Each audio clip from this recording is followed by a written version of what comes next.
की भी कुछ चीजें लिखी है। रेड करने के बाद जो अब देख रहे हैं आपके सामने बैग है, बैग में पैकेट्स बनाए हुए हैं, लिफाफे में पैसा रखा हुआ है, भारी मात्रा में राशि है, वार्ड वार बनाया गया है। जो नगर निगम का चुनाव है उसी में ये प्रयुक्त होने वाला था और ये लोगों को कहा जाए कि ये भ्रष्ट आचरण का प्रतीक है और भ्रष्ट आचरण के रूप में सामने दिखाई पड़ रहा है। बहुत सारी राशि है और ये मतदाताओं को पहुंचाने का प्रयास किया जा रहा था। और चलते हैं सीधे रांची स्टूडियो, जहां पर हमारे संवाददाता भुवन किशोर झा मौजूद हैं। भुवन, क्या कुछ अभी तक जानकारी मिल पा रही है जिस शख्स की गिरफ्तारी हुई है इस मामले में, जिसके पास से ये तमाम बैग बरामद हुए हैं?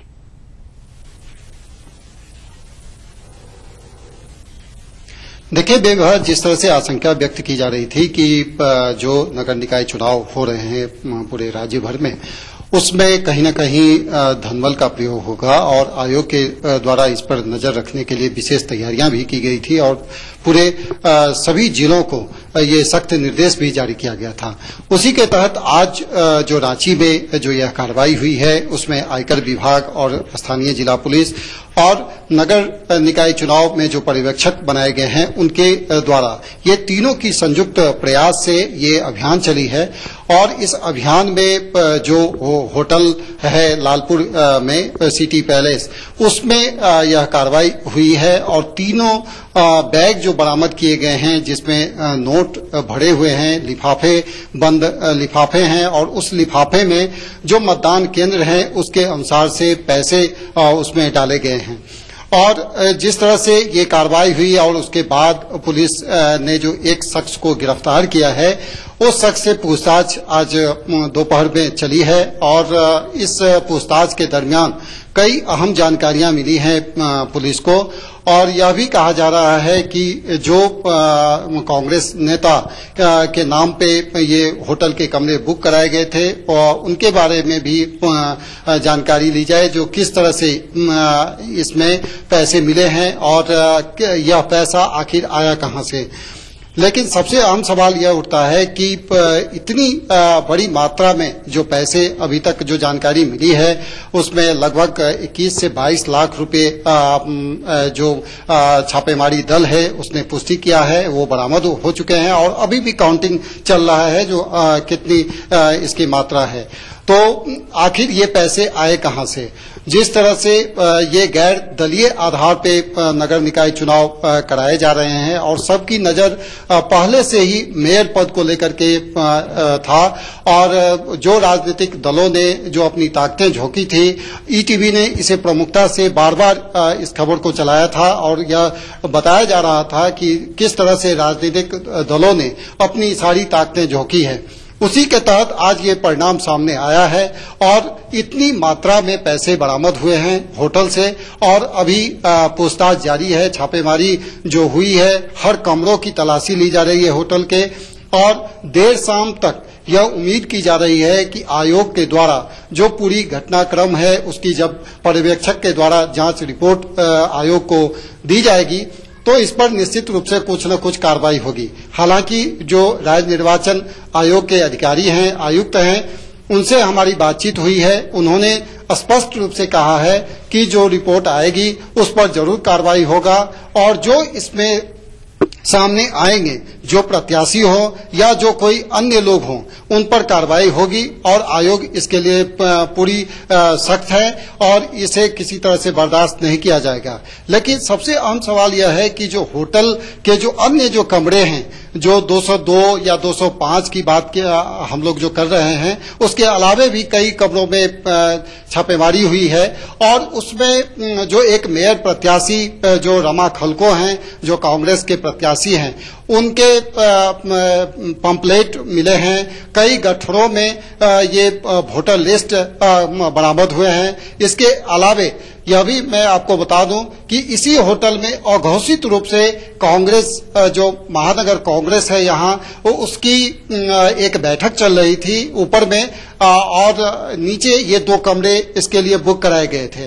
तो कहीं न कहीं शक का सुई जो है वो अभी जांच एजेंसी को यह लग रहा है कि ये जो प्रत्याशी हैं और उनके द्वारा ये इस कांड में संलिप्तता बरती गई होगी और इसी के तहत जांच चल रही है। हालांकि अभी जांच पूरी जब तक नहीं होगी वो कहना मुश्किल होगा, लेकिन आयोग ने अपनी रुख को सख्त किया है और अधिकारियों को स्पष्ट निर्देश दिए हैं कि यदि कोई प्रत्याशी इसमें शामिल पाया जाता है और यदि उसकी पुष्टि होती है तो इसमें जरूर कार्रवाई की जाएगी। और आज उम्मीद की जा रही है कि देर शाम तक यह फैसला हो जाएगा कि आखिरकार ये जो नगर निकाय रांची का चुनाव जो है वो रांची और बुंडू में जो होने वाला है उसको लेकर के क्या किया जाए। लेकिन सबसे अहम सवाल यह है कि यह जो होटल सिटी पैलेस में जो कार्रवाई चल रही है उसमें जो अधिकारियों ने जिस तरह से सक्रियता दिखाई और इतने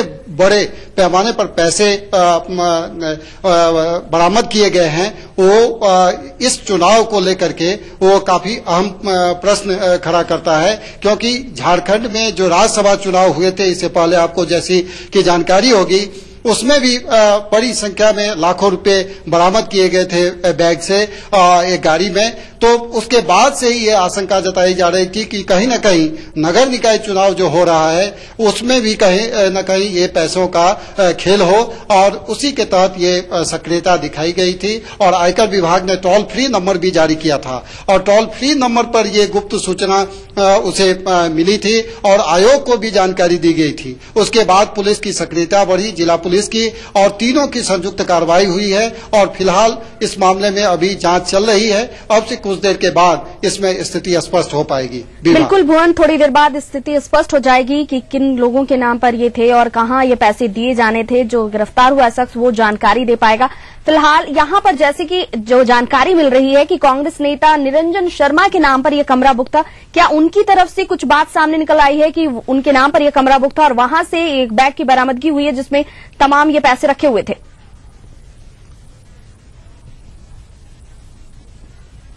देखिए, जिस कांग्रेस नेता के नाम से ये होटल के कमरे बुक कराए गए थे, दोनों कमरे, उनसे तो बातचीत नहीं हुई है निरंजन शर्मा से, लेकिन महानगर कांग्रेस के अध्यक्ष जो सुरेंद्र सिंह है वो होटल पर मौजूद थे और उनसे मीडिया कर्मियों ने जब जानना चाहा कि कांग्रेस के जो ये महानगर कांग्रेस के आपके महासचिव के पद पर निरंजन शर्मा हैं और उनके नाम पर होटल के ये 2 कमरे बुक थे और उसी होटल के कमरे से बैग भी बरामद किए गए हैं जिसमें लाखों रुपए पुलिस ने पाया है। तो क्या कहना है, लेकिन जो सुरेंद्र सिंह जो महानगर कांग्रेस के अध्यक्ष है उनका साफ तौर पर यह कहना है कि ये विरोधियों का साजिश है और कहीं न कहीं इसमें साजिश के तहत जो कांग्रेस के अघोषित जो प्रत्याशी हैं रमा खलको की छवि को धूमिल करने के लिए ये साजिश रचा गया है। और इस बैग में जो पैसे रखे गए थे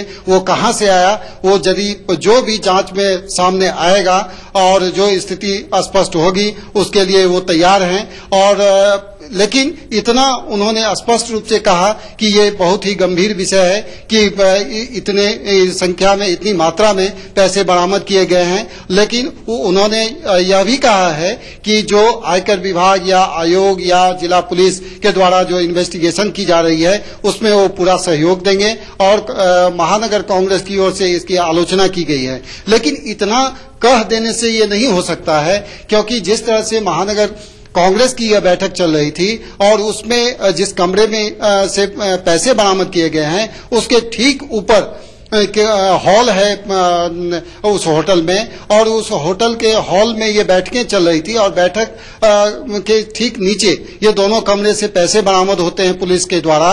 तो कहीं न कहीं शक का सुई इन पार्टियों के नेताओं पर जरूर जाता है। कहीं न कहीं शक की सुई इनकी तरफ जरूर घूमती है, क्योंकि ये जो तमाम बैग की बरामदगी हुई है वो जिस नेता के नाम पर ये बुक किए गए थे कमरे वो कांग्रेस के हैं। निरंजन शर्मा नाम बताया जा रहा है जिनके नाम पर ये दोनों कमरे बुक किए गए थे और वहां से ही ये दोनों बैग की बरामदगी हुई है। लाखों रुपए इस बैग में पाए गए हैं और साफ तौर पर इनमें जो लिफाफे हैं उनके ऊपर अंकित किया गया है कि किस बूथ संख्या पर ये लिफाफे पहुंचाए जाने थे। तमाम जानकारी के लिए आपका धन्यवाद भुवन। तो ये थे रांची स्टूडियो से हमारे साथ हमारे संवाददाता भुवन किशोर झा, जो हमें तमाम जानकारी दे रहे थे कि फिलहाल पुलिस लगातार उस शख्स से पूछताछ कर रही है। अभी जो गिनती हुई है उसके हिसाब से 21 लाख रुपए बताए जा रहे हैं कि इन बैगों से बरामद किए गए हैं। तो संयुक्त कार्रवाई में यहां पर आयकर अधिकारी, पुलिस, जो स्थानीय पुलिस है और जो पर्यवेक्षक हैं वो वहां पर मौजूद थे, उनके वाई में ये तमाम छापेमारी हुई और ये बरामदगी सामने आई है।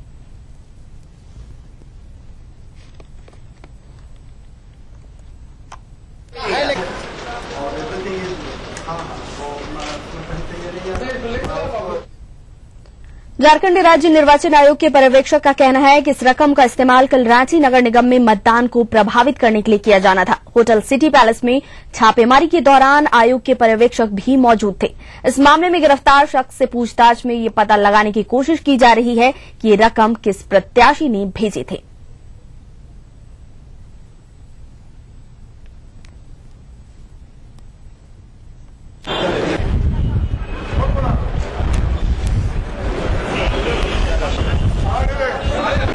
तो रांची के होटल सिटी पैलेस में छापेमारी की गई और वहां से 3 बैग की बरामदगी हुई है।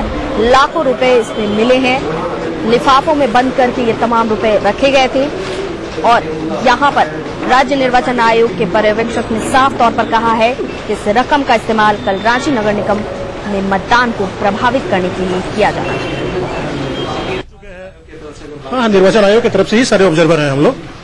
तो हम लोग को जो सूचनाएं मिली उसके आधार पर कार्रवाई लोगों ने पकड़ा, ऑब्जर्वर लोगों ने, और सारा चीज तो आप लोग के सामने है। निश्चित रूप से ये इलेक्शन को करप्ट करने के लिए था। तो बड़ी खबर के इस बुलेटिन में बस इतना ही। हमें और हमारी पूरी टीम को दीजिए इजाजत। नमस्कार।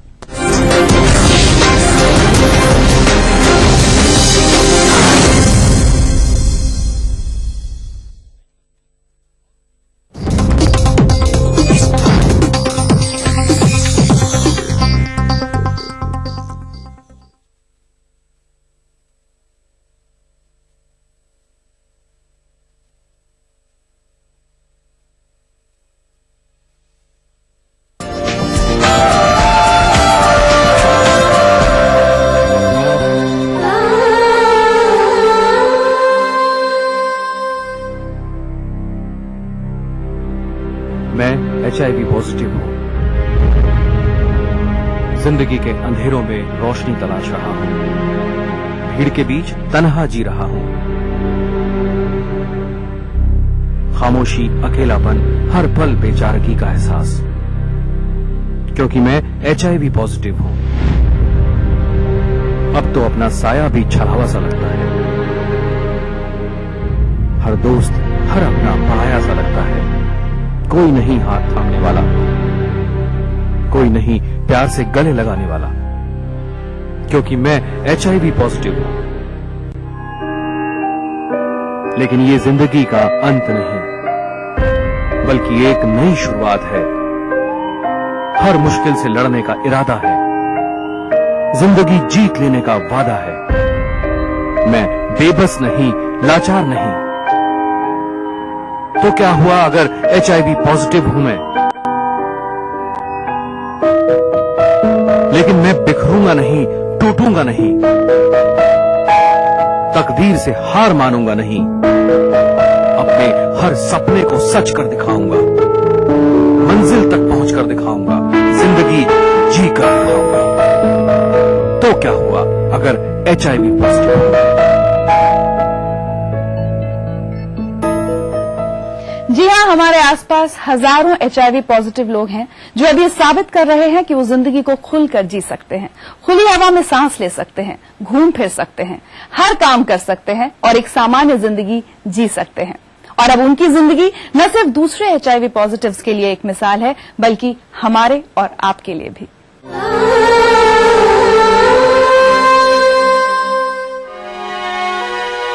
आप HIV पॉजिटिव हैं। जब डॉक्टर ने जयप्रकाश से कहा तो उस एक पल ने उनकी पूरी जिंदगी बिखेर कर रख दी। ऐसा लगा मानो उनके सारे सपने उन्हीं की आंखों के सामने चकनाचूर हो गए। कुछ ने ताने दिए तो कुछ ने दुत्कारा। एक एक करके सभी ख्वाहिशें दम तोड़ रही थी कि तभी उन्हें साथ मिला रंजना का। रंजना भी एक एचआईवी पॉजिटिव हैं। उन्हें ये बीमारी अपने पहले पति से मिली थी, जो रंजना को 2 बच्चियों और एचआईवी के वायरस के साथ अकेला छोड़ गए थे। कोई और लड़की होती तो शायद टूट जाती, लेकिन रंजना ने न सिर्फ अपनी और अपनी बेटी की जिंदगी संवारी, बल्कि जयप्रकाश से दूसरी शादी करके उनके टूटे हुए सपनों को भी एक नया आयाम दिया।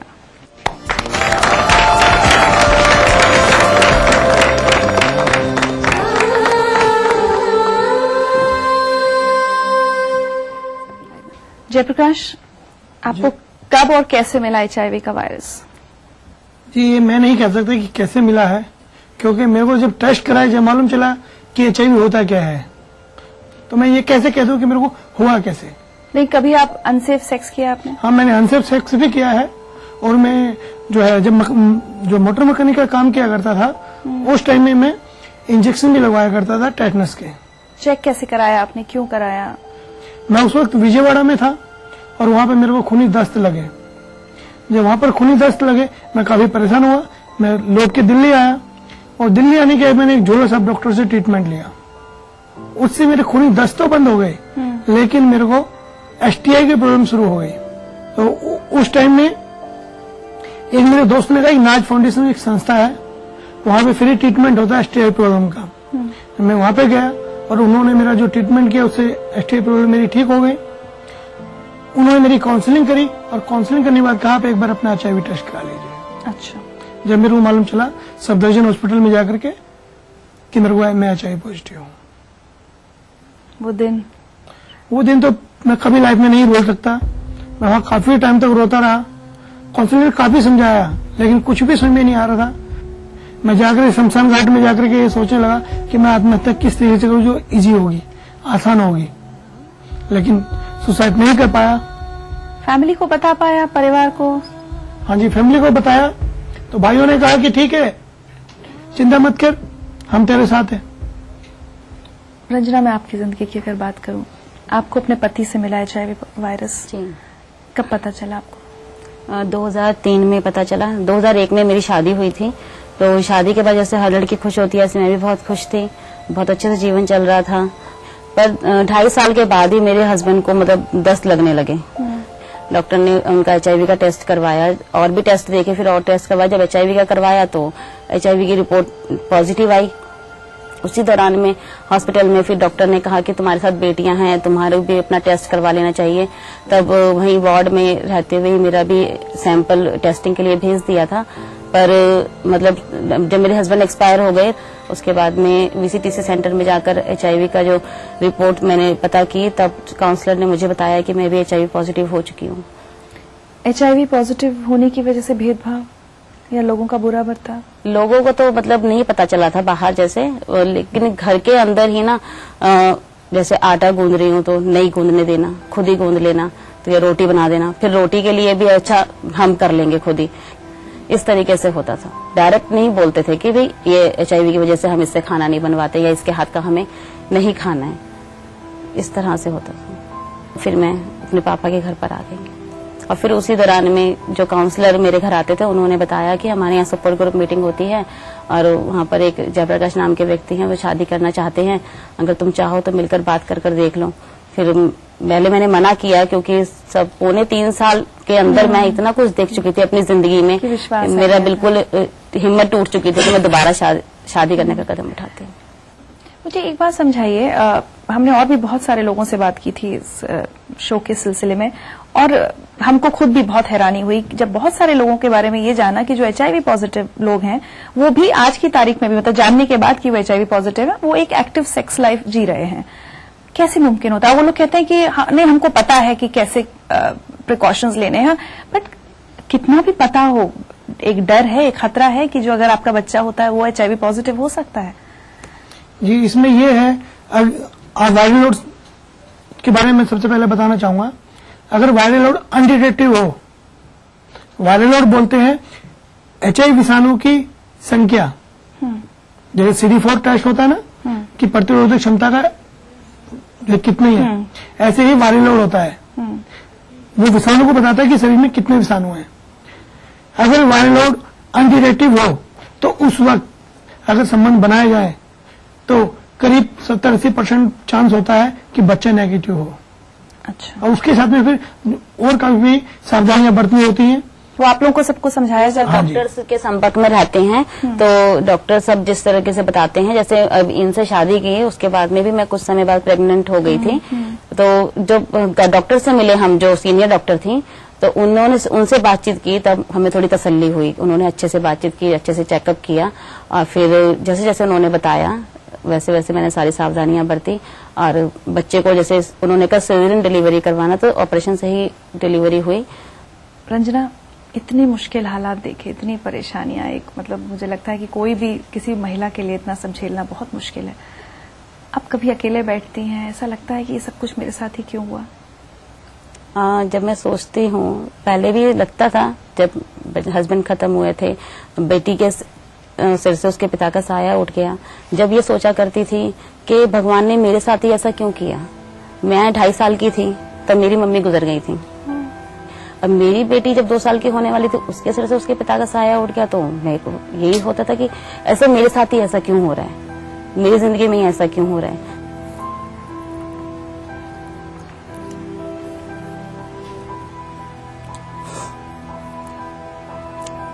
लेकिन आज मैं फिर सोचती हूँ कि मतलब अब सोचती हूँ अपने आप को, आज के टाइम पर तो लगता है कि हर एक कोई इंसान अपनी जिंदगी का हीरो हीरोइन होता है।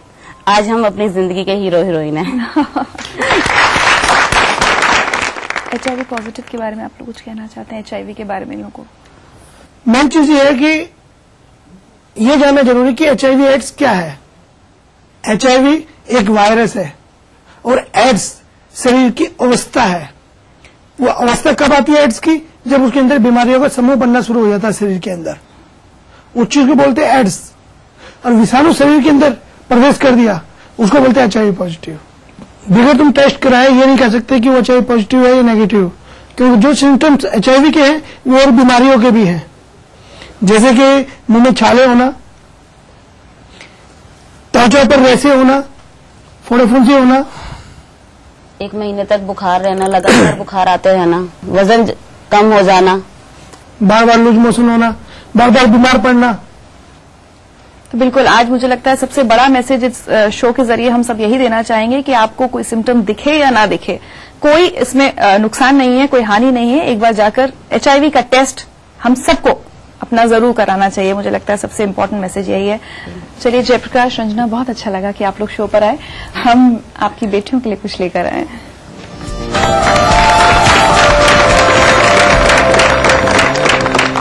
नोएडा में वर्ल्ड्स ऑफ वंडर है, उसके पासेस हैं आप लोगों के लिए एक तोहफे के रूप में। आप अपने परिवार को लेकर जाइए, वहां बच्चों को लेकर जाइए। Thank you. नैको की गाइडलाइंस के मुताबिक जब आपके शरीर में CD4 काउंट यानी आपका व्हाइट ब्लड सेल्स काउंट 350 से कम हो जाए, तब आपको ART यानी एंटी रेट्रोवायरल थेरेपी शुरू कर देनी चाहिए। आसान शब्दों में कहें तो 350 से कम CD4 काउंट होने पर आपको दवाइयां शुरू कर देनी होंगी। थोड़ी सी सावधानी से HIV पॉजिटिव सारी जिंदगी एड्स से अपना बचाव कर सकते हैं।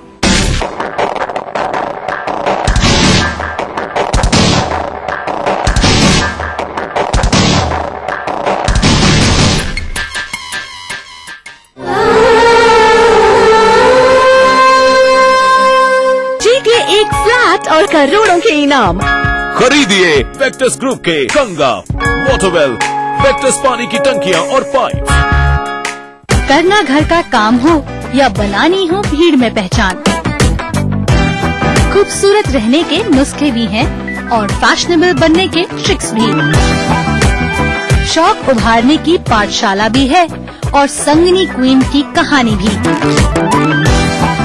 ये सब और बहुत कुछ सिर्फ संगनी फॉर टुडेज वुमेन के साथ।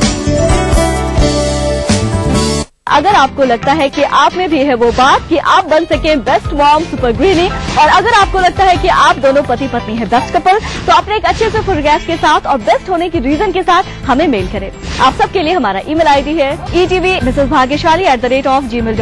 तो देखते रहिए मिसेस भाग्यशाली अब हफ्ते के 3 दिन, सोमवार, बुधवार, शुक्रवार दोपहर 3:30 पे। अब आप पुनः प्रसारण भी देख सकते हैं। जी हाँ, यानी कि हफ्ते के 3 दिन, मंगलवार, गुरुवार और शनिवार सुबह 11:30 पर सिर्फ ETV बिहार झारखंड। कार्यक्रम के सह प्रायोजक हैं टॉरियन वर्ल्ड स्कूल, 2 कदम आगे। पूरे परिवार का हेल्थ टॉनिक आइडोफॉल में। आप healthy, India healthy. Little wing school, Krishna Nagar, Booti More, Ranchi. Grizzly Vidyalaya, Koderma. Kerala Ayurveda treatment centre, lake avenue, Kanker road. आवारा हूँ या गर्दिश में हूँ, आसमान का तारा हूँ। लेके पहला पहला प्यार भर के आँखों में खुमार, जादू नगरी से आया है कोई जादूगर। ये रातें, ये मौसम, नदी का किनारा, ये चंचल हवा। कहा दो दिलों ने तुम्हें कभी हम न होंगे जुदा। भूली दृष्टि की देखना ना भूली।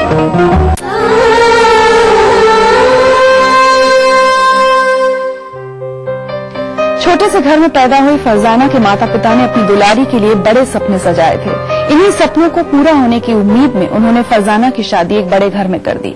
पर फरजाना की किस्मत में शायद बड़े घर का सुख कभी था ही नहीं। शादी के 2 दिन बाद उन्हें पता चला कि जो सुहाने ख्वाब उनके ससुराल वालों ने उन्हें दिखाए थे वो सब झूठे थे, और तमाम झूठ के साथ साथ एक बेहद खौफनाक सच फरजाना से छुपाया गया था। वो सच था कि फरजाना के पति HIV पॉजिटिव थे।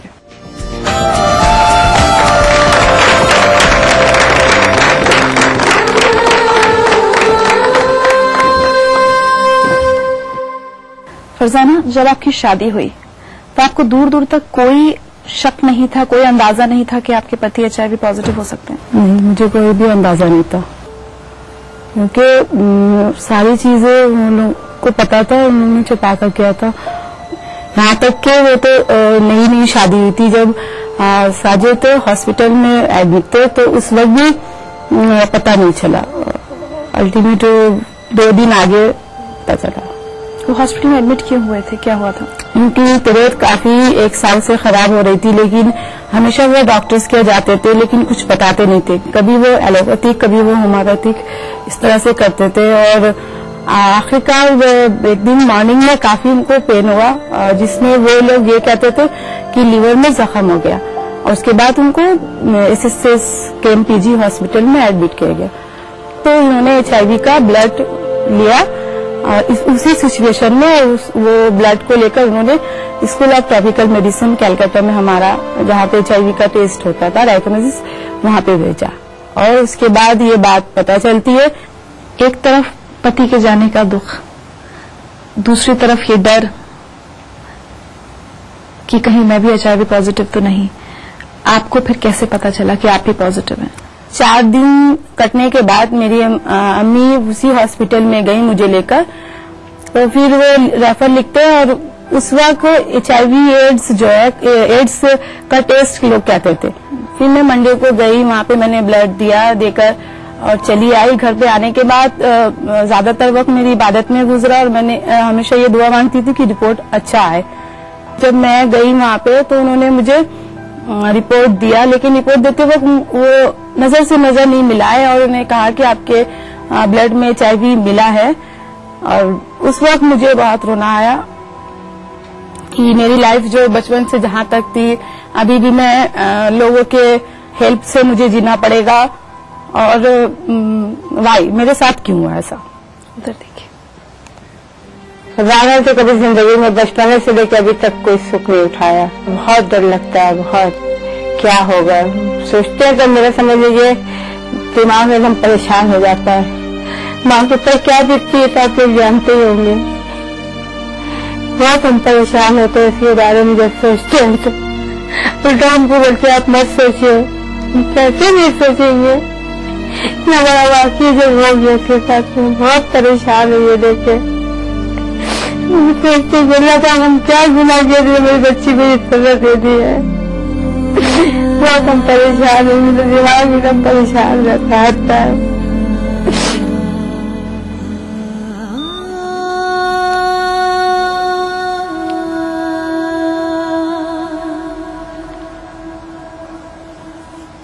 कितने साल हो गए पता चले कि आप HIV पॉजिटिव हैं? 11 साल, 2000 में मुझे पता चला।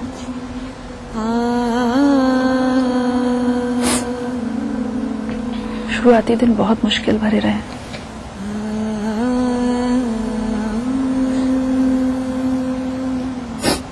समाज में अवेयरनेस भी नहीं थी, लोगों को पता भी नहीं था, लोग बहुत बुरी नजरों से देखते थे। अब भी शायद बहुत ज्यादा लोग नहीं जानते, लेकिन आपने वो सब परेशानियां बहुत झेली। मुझे एक्चुअली मैंने